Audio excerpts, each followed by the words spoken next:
Deliveries of the Alfa Romeo Tonale aren't supposed to start in the United States until the second quarter of this year, but the crossover is already enjoying very strong demand.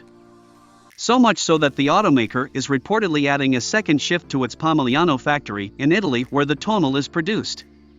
In the same plant, Stellantis also builds the Fiat Panda, and the manufacturer is cutting a shift from the production of the small car.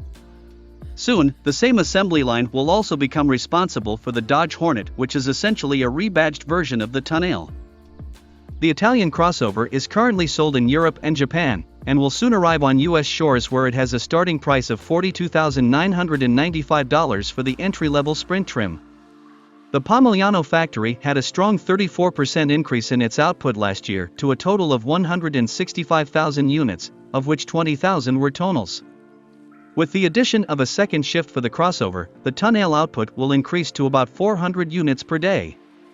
The announcement also means the 1,600 workers that were temporarily laid off from the plant will return to work. In its first year on the market, the Tonale registered 11,171 sales in Europe, but it was announced back in November last year that the pre-orders for the model have reached 35,000 units.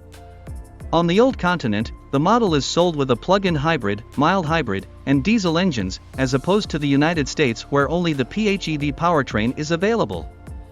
The electrified mill pairs a small 1.3-liter turbocharged gasoline engine with an electric motor for a total output of 285 horsepower. The Tonale is part of Alfa Romeo's plan to have at least 40% of its sales coming from outside Europe by the end of the decade, compared to just 18% in 2021. The closely related Dodge Hornet is also expected to generate strong sales, with early estimations showing more than 40,000 potential sales per year.